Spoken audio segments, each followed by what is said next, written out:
Hello everyone, welcome back to my YouTube channel. ये है part 8 electronic spreadsheet advance का, जिसमें हम क्या सीखेंगे to create your own dialog box by using macro. आपको अगर एग्जाम में आ जाए कि आपको अपना खुद का एक डायलॉग बॉक्स बनाना है और उसमें ये मैसेज आपको बताएंगे कि ये मैसेज प्रिंट करना है, तो आप वो काम कैसे करेंगे। यहाँ पर इन्होंने बोला है कि आप एक बना के दो जिसमें हेलो एवरीवन इस तरीके से वार्निंग मैसेज आए, ऐसा डायलॉग बॉक्स बना के दो। करने का तरीका क्या रहेगा, टूल पे क्लिक करेंगे, मैक्रो पे क्लिक करेंगे, ऑर्गेनाइज मैक्रो बेसिक पे क्लिक करने के बाद आप क्या करेंगे, ये डायलॉग बॉक्स आपके सामने आएगा। इसमें राइट साइड में दे रखा है एडिट का ऑप्शन। मैंने आपको बता रखा है एडिट पे क्लिक करते ही जो आपकी कोडिंग की स्क्रीन है वो ओपन हो जाएगी। ये आपकी कोडिंग की स्क्रीन ओपन हो गई है। तो इसमें आप देख रहे हो यहाँ पर फिर से लिखा हुआ है सब मेन और एंड सब। अब देखो भाई, सब मेन और एंड सब, इसके बीच में आप कोड लिखोगे और आपके पास देखो दो ऑप्शन होते हैं, एक तो है सब मेन और एंड सब, इसके बीच में भी कोड लिख सकते हो, और एक होता है फंक्शन और एंड फंक्शन, आप उसके बीच में भी कोड लिख सकते हो। तो आप डिसाइड कैसे करोगे कब किसके बीच में कोड लिखना है। अगर आपको सिर्फ अपना काम करवाना है तो आप यूज़ करेंगे सब और एंड सब को, बट अगर आपको अपना काम भी करवाना है साथ ही साथ कोई वैल्यू भी रिटर्न करवानी है तो आप यूज़ करेंगे फंक्शन और एंड फंक्शन को। कोडिंग दोनों की स्क्रीन पे होगी। मैं फिर से बोल रही हूँ, जैसे कि आपको सिर्फ एक मैसेज जो है वो आपने डायलॉग बॉक्स की तरीके से कुछ बनाना है तो उसकी कोडिंग कहाँ लिखी जाएगी, उसकी कोडिंग लिखी जाएगी एंड सब और एंड सब के बीच में। आपने अभी पिछली वीडियो में एक टेबल मैंने आपको रिकॉर्ड करके दिखाई थी कि फॉर्मेटिंग उसकी रिकॉर्ड करी, फिर उसको दूसरे टेबल पे हमने रन कर दिया। तो बैकग्राउंड में क्या चल रहा है, जो भी हमने उसकी कोडिंग वगैरह, जो भी हमने उसकी फॉर्मेटिंग करी है, वो फॉर्मेटिंग जो है वो कन्वर्ट हो जाती है किस में, कोडिंग के अंदर। और फिर वो जो कोडिंग है वो किसके बीच में लिखी जाती है, सब और एंड सब के बीच में। एग्जाम में पूछ सकते हैं कि जो बाय डिफ़ॉल्ट वाला केस रहता है, बाय डिफ़ॉल्ट जो कोडिंग है वो कहाँ लिखी जाती है, वो लिखी जाती है सब मेन और सब और एंड सब के बीच में। मेन तो यहाँ पर मैक्रो का नाम है, सब और एंड सब के बीच में। बट अगर मान लो आपसे ये पूछें कि आपको कोई ऐसा काम करना है जिसमें आपको वैल्यू भी चाहिए रिटर्न में, तो वैल्यू रिटर्न में आपको सब और एंड सब नहीं देगा। उसके लिए आपको फंक्शन और एंड फंक्शन को ही यूज़ करना पड़ेगा। यहाँ पर हमें क्या काम करना है, सिर्फ एक डायलॉग बॉक्स जो है हमें वो करवाना है, तो उसके लिए हमें कोई वैल्यू रिटर्न करवानी ही नहीं। तो इसलिए हम किसका यूज़ करेंगे, सब और एंड सब का यूज़ करेंगे। जैसे कि ये पहली स्क्रीन है, यहाँ पे हमने खोला, मेन मैक्रो का नाम है, मैंने यहाँ पे लिख दिया प्रिंट हेलो एवरीवन। बस मुझे मैसेज प्रिंट कराना है, ये पहला स्टेप है। सेकंड स्टेप में मैं क्या करूँगी, इसको स्टोर करूँगी, सेव करूँगी, सॉरी। तो तरीका क्या है सेव करने का, लाइब्रेरी के बाद मॉड्यूल, और मॉड्यूल के बाद आप क्या नाम देना चाह रहे हो वो। तो आप देख रहे हो कि यहाँ पर स्टैंडर्ड लाइब्रेरी चूज़ करी, और स्टैंडर्ड लाइब्रेरी के अंदर दो मॉड्यूल है, मॉड्यूल 1 और हेलो। तो हेलो वाला चूज़ करा हुआ है, और मैक्रो का नाम हमने क्या चूज़ करा है, मेन ही चूज़ कर लिया। ये सेकंड स्टेप था। थर्ड स्टेप में जब आप इसको यहाँ सेकंड स्टेप में ही साइड में ऑप्शन दे रखा है रन का, जब रन करोगे जहाँ पर भी, तो वहाँ पर ये हेलो एवरीवन का वार्निंग मैसेज डिस्प्ले हो जाएगा। तो मैं फिर से रिपीट कर देती हूँ, सब और एंड सब, इसमें आपको सिर्फ वो काम करके देगा, वैल्यू नहीं रिटर्न करेगा। पर फंक्शन आपको काम भी करके देता है, साथ ही साथ वैल्यू भी रिटर्न करता है। तो आपका काम किस तरीके का है उसके अकॉर्डिंग आप डिसाइड करोगे कि आपको सब एंड सब में कोड लिखना है कि फंक्शन एंड फंक्शन में कोड लिखना है। दोनों के लिए कोडिंग स्क्रीन सेम ही है।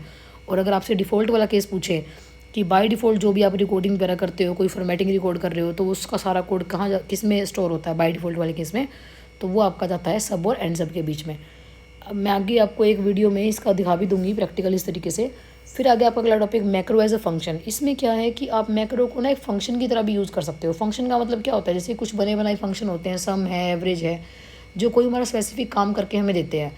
बट अगर मान लो आपके पास कोई ऐसा काम करना है जिसका कोई बना बनाया फंक्शन दे ही नहीं रखा, जैसे कि volume of cube, volume of cylinder, circumference of circle, इनके बने बनाए इनबिल्ट फॉर्मूले नहीं दे रखे, वहाँ पर आप इसको मैक्रो एज अ फंक्शन की तरह यूज़ करके अपना काम पूरा कर सकते हो। जैसे कि इसमें करेंगे कैसे, आप इसको पढ़ लेंगे एक बार जो लिखा हुआ है, इससे आपका जो एफर्ट है वो टाइपिंग के फॉर्मूले हैं वो सारा मतलब ठीक हो जाएंगी वो चीज़ें, और हम मैक्रो को एज अ फंक्शन की तरह भी यूज़ कर सकते हैं। अब इसमें कंडीशन है, अगर आपको मैक्रो को एज अ फंक्शन की तरह यूज़ करना है तो आपको उसका कोड किस में लिखना पड़ेगा, फंक्शन और एंड फंक्शन के बीच में लिखना पड़ेगा। मैं फिर ये बात रिपीट करने लगी हूँ क्योंकि ये क्वेश्चन बहुत बार एग्जाम में पूछते हैं कि फ़र्क क्या है, सब और फंक्शन में फ़र्क है क्या। सब हमेशा सिर्फ हमें काम करके देगा, वैल्यू रिटर्न नहीं करेगा। पर फंक्शन हमें काम भी करके देता है, साथ ही साथ प्लस में वैल्यू भी रिटर्न करके देता है। अब फंक्शन में आप जो है पैरामीटर या आर्ग्यूमेंट्स भी दे सकते हो। जो ब्रैकेट में आप वैल्यू पास करते हो किसी फंक्शन के, वही उसका आर्ग्यूमेंट बनती हैं, वही उसको हम बोलते हैं आर्ग्यूमेंट। तो हमारे पास दो तरीके हो गए, एक तो without parameter macro as a function में, और एक विद पैरामीटर।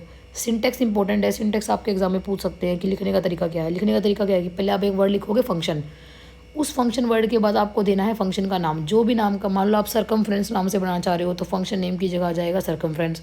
अब वॉल्यूम नाम से बना रहे हो तो यहाँ वॉल्यूम लिखा आएगा ब्रैकेट। उसके बाद बॉडी ऑफ द फंक्शन, कोई और आपने इसके अंदर जो इंस्ट्रक्शन लिखने हैं वो आप लिखोगे। उसके बाद जो नाम आपने ऊपर लिखा है, आप देख रहे हो फर्स्ट लाइन में फंक्शन के बाद फंक्शन नेम लिखा है और थर्ड लाइन में भी फंक्शन नेम लिखा है शुरू में।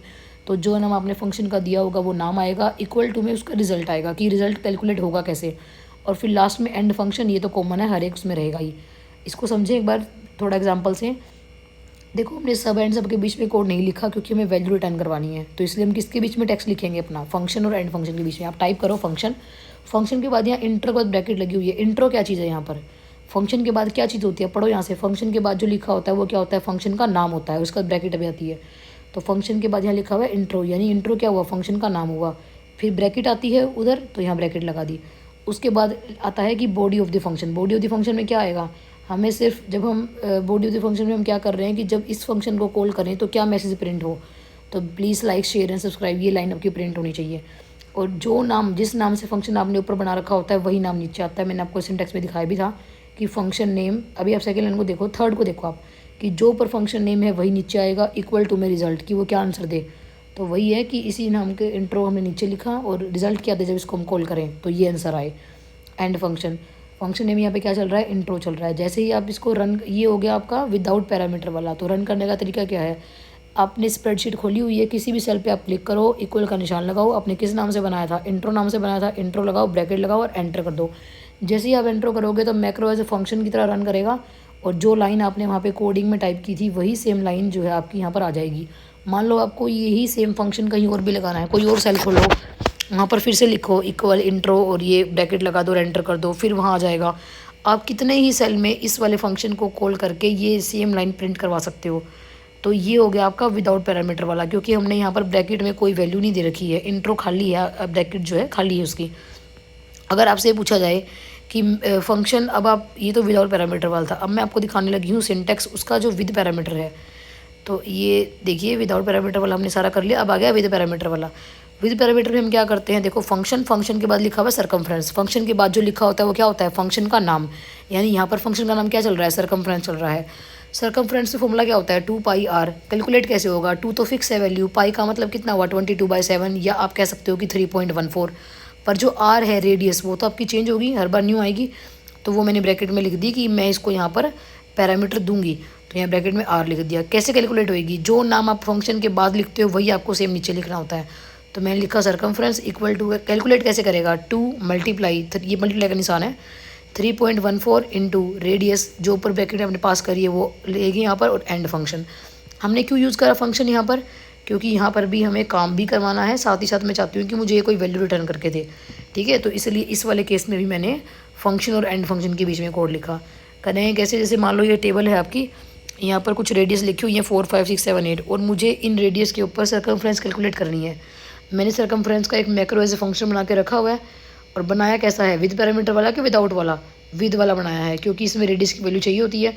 कॉल कैसे करेंगे, इक्वल का निशान सर्कमफ्रेंस ब्रैकेट में, या तो आप सीधा वैल्यू लिख दो और नहीं तो आप एड्रेस ही पास कर सकते हो। जैसे कि हमने रेडियस 4 लेनी है तो 4 का एड्रेस क्या है, सेल एड्रेस A2 है, तो मैंने A2 लिख दिया। जैसे ही मैं एंटर करूँगी तो यहाँ पर इसका आंसर आ जाएगा। एक आंसर आने के बाद आप ड्रैग करके बाकी भी निकाल सकते हो।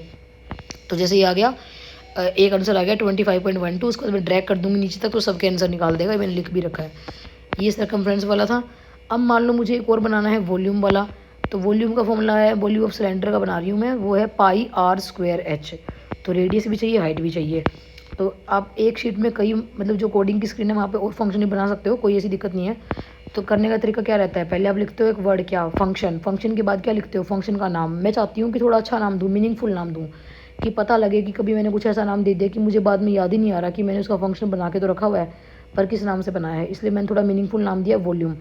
और वॉल्यूम में मुझे 2 पैरामीटर देने पड़ेंगे, रेडियस भी, हाइट भी, क्योंकि फॉर्मूला क्या है आपका, πr²h। पाई की वैल्यू फिक्स है, वो चेंज नहीं होगी, तो आर और एच देने पड़ेंगे। कैलकुलेट कैसे करेगा, फंक्शन के आगे जो लिखा होता है अगली लाइन में आपको सेम वही लिखना होता है। तो मैंने वॉल्यूम नाम से बनाया है, तो मैंने अगली लाइन में फिर से वॉल्यूम ही लिख दिया, इक्वल का निशान, पाई की वैल्यू 3.14, आर की स्क्वायर होती है यानी 2 बार मल्टीप्लाई होएगा आर, और फिर एच होता है, तो यानी मल्टीप्लाई बाय में क्या आ जाएगा, एच आ जाएगा। और एंड फंक्शन, इसको भी हमने फंक्शन एंड फंक्शन के बीच में लिखा, रीज़न सेम है, क्योंकि हमें काम भी करवाना है और वैल्यू भी रिटर्न करवानी है। और अगर हमें सिर्फ और सिर्फ काम करवाना होगा तो हम कोड लिखेंगे सब और एंड सब के बीच में। और अगर जो डिफ़ॉल्ट हम फॉर्मेटिंग वगैरह रिकॉर्ड करते हैं तो उसकी कोडिंग अपने आप से टाइप कहाँ पर जाके होती है, वो भी सब और एंड सब के बीच में होती है, ध्यान दें आप। तो ये हमारा एक सेल 3 सेल हैं जिसमें वैल्यू लिखी हुई है रेडियस की और हाइट की भी लिखी हुई है, और अगले सेल में हम उनकी वॉल्यूम की वैल्यू निकालना चाह रहे हैं। तो क्या हमारा फंक्शन का नाम क्या था, वॉल्यूम नाम से था। तो इक्वल का निशान वॉल्यूम ब्रैकेट में, क्योंकि उसमें रेडियस हाइट आपको दोनों देनी पड़ेंगी। तो आप चाहे तो यहाँ पे मैंने ऊपर का स्क्रीनशॉट पूरा नहीं ले रखा, तो जो 34 है वो A10 सेल में आ रहा था और जो 7 है वो B10 सेल में आ रहा था। तो मैंने वो दोनों वैल्यू लिखी। एंटर करते ही इसका वॉल्यूम कैलकुलेट करके आंसर दे देगा। बाकी वाली जो वैल्यू है आप कैसे निकालोगे, ड्रैग करके निकालोगे। तो ये था आपका विद पैरामीटर वाला। जो मेन पॉइंट है ध्यान देने वाला, सब और एंड सब सिर्फ और सिर्फ तब हम इसको यूज़ करेंगे जब हमें सिर्फ अपना काम करवाना है। कोई वैल्यू रिटर्न नहीं करके देगा कौन, सब और एंड सब। पर जो फंक्शन है वो काम भी करेगा, साथ ही साथ वो हमें वैल्यू भी रिटर्न करके देगा। तो अगर हमें वैल्यू भी रिटर्न करवानी है तो हम उसको यूज़ करेंगे। फंक्शन के मैंने 2 तरीके बताए हैं, विद पैरामीटर, विदाउट पैरामीटर। अगर आपका काम कुछ ऐसा है जिसमें आपको पैरामीटर देना पड़ेगा तो आप विद वाला यूज़ करो, और अगर नॉर्मली कोई मैसेज वगैरह के लिए कॉल करना है तो आप विदाउट पैरामीटर भी यूज़ कर सकते हो। इसका सिंटेक्स ध्यान रखें कि फंक्शन वर्ड आएगा, एंड फंक्शन लास्ट में आएगा, और जो बीच में फंक्शन के बाद जो लिखा होता है फंक्शन का नाम होता है। कॉल करने का तरीका क्या रहेगा, इक्वल का निशान लगेगा, आप फंक्शन का नाम लिखोगे, ब्रैकेट लगाओगे और एंटर करोगे। तो ये चीज़ें हैं, और अब हम नेक्स्ट वीडियो में अगला टॉपिक करेंगे।